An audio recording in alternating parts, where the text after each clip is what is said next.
എല്ലാവർക്കും സ്വാഗതം.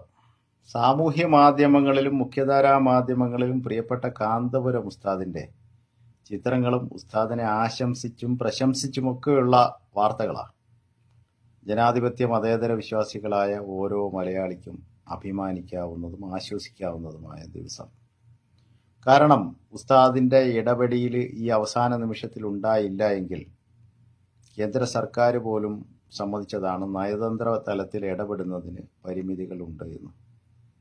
ഈ അവസരത്തിൽ പ്രിയപ്പെട്ട ഉസ്താദ് ഇടപെട്ട് താൽക്കാലികമായെങ്കിലും ആ ശിക്ഷ മരവിപ്പിക്കാൻ സാധിച്ചതിൽ അതിയായ സന്തോഷവും ഉസ്താദിന്റെ ആയുസ്സിനും ആരോഗ്യത്തിനും വേണ്ടി ഈ അവസരത്തിൽ പ്രാർത്ഥിച്ചുകൊണ്ട് ചില കാര്യങ്ങൾ പറയാം.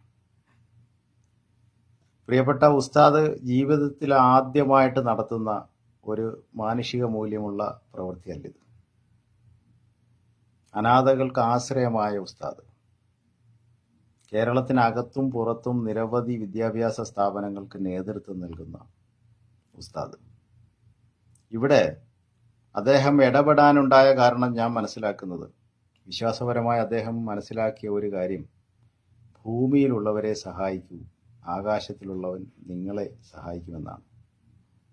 ആ പ്രമാണം മനസ്സിലുറപ്പിച്ച വ്യക്തി എന്ന നിലയ്ക്ക്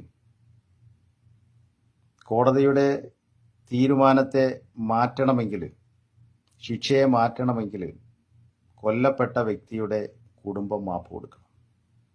ആ കുടുംബം വെക്കുന്ന നിബന്ധനകൾ അംഗീകരിച്ചാൽ അത് സാധ്യമാകും.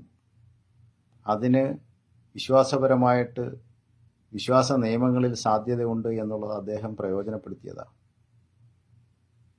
തെറ്റ് ചെയ്തിട്ടില്ല എന്ന് ഉസ്താദ് എവിടെയും പറഞ്ഞില്ല. എന്നാൽ തെറ്റ് ചെയ്ത ആളിനെ മോചിപ്പിക്കുന്നതിന് വീണ്ടും സാധ്യതകൾ ഉണ്ട്. അദ്ദേഹത്തിൻ്റെ വ്യക്തിബന്ധങ്ങൾ ഇവിടെ ഒരുപക്ഷെ പ്രവർത്തിക്കുമെന്ന് ബോധ്യപ്പെട്ടതുകൊണ്ട് അദ്ദേഹം ഇടപെട്ടു. എന്തായാലും താൽക്കാലികമായി മരവിപ്പിക്കാൻ സാധിച്ചു. ഞാൻ സോഷ്യൽ മീഡിയയിലേക്ക് പോസ്റ്റുകൾ ശ്രദ്ധിച്ചപ്പം ഏറ്റവും ശ്രദ്ധേയമായിട്ട് തോന്നിയത് പ്രിയപ്പെട്ട PDP ചെയർമാൻ അബ്ദുൽ നാസർ മദനിയുടെ ഒരു പോസ്റ്റാണ്. അബ്ദുൽ നാസർ മദനി ജയിലിലായിരുന്ന കാലഘട്ടത്തിൽ അദ്ദേഹം എഴുതിയത് ഇങ്ങനെയാണ്: നിരപരാധിയായിട്ടും ശിക്ഷിക്കപ്പെട്ട എന്നെ ജയിലിലും പ്രിയപ്പെട്ട കാന്തപുരം ഉസ്താദ് സന്ദർശിച്ചു എന്നതാണ്. എന്നാൽ സാമുദായിക പാർട്ടി എന്ന് അഡ്രസ്സ് ചെയ്യുന്ന പാർട്ടിയുടെ വക്താക്കൾ ഉസ്താദിനെ സന്ദർശിച്ചില്ല എന്നതും ആശ്വസിപ്പിച്ചില്ല എന്നതും മോചിപ്പിക്കാൻ ശ്രമം നടത്തിയില്ല എന്നുള്ളതും ശ്രദ്ധേയമാണ്. ഇന്ന് പ്രിയപ്പെട്ട കാന്തപുരം ഉസ്താദിനെ ഹൈജാക്ക് ചെയ്തതിൽ ഏറ്റവും കൂടുതൽ സാമുദായിക പാർട്ടിയുടെ വക്താക്കളാണ്, പ്രശംസിച്ചുകൊണ്ടും ആശംസിച്ചുകൊണ്ടും.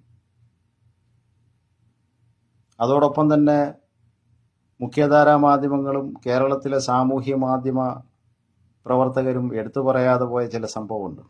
പ്രവാസ ലോകത്ത് ഈ വിഷയത്തിൽ ചർച്ച വളരെ മുമ്പേ തന്നെ തുടങ്ങിയതാണ്. അതിലെടുത്തു പറയാതിരിക്കാൻ സാധിക്കാത്ത ഒരു പേര് പ്രിയപ്പെട്ട നിസാർ കൊച്ചാലുമൂട്, ഒപ്പം തിരുവനന്തപുരം എടവ സ്വദേശിയായ മറ്റൊരു സോഷ്യൽ മീഡിയ പ്രവർത്തകൻ. അവരൊക്കെ ഈ വിഷയം കുറേ ദിവസങ്ങൾക്ക് മുമ്പ് തന്നെ ചൂണ്ടിക്കാണിച്ചതാണ്. സാമൂഹ്യ മാധ്യമങ്ങളിൽ പ്രവാസ ലോകത്ത് വലിയ ചർച്ചയുമായ വിഷയമാണ്. അപ്പം ഇവിടെ പെര കത്തുമ്പം വാഴ വെട്ടാൻ നിരവധി സോഷ്യൽ മീഡിയ പ്രവർത്തകരും മുഖ്യധാര മാധ്യമങ്ങളും ഒക്കെ രംഗത്ത് വന്നു എന്നത് ഈ അവസരത്തിൽ പ്രവാസ ലോകത്തുള്ളവരെങ്കിലും മറക്കാതിരിക്കണമെന്ന് അഭ്യർത്ഥിക്കുക.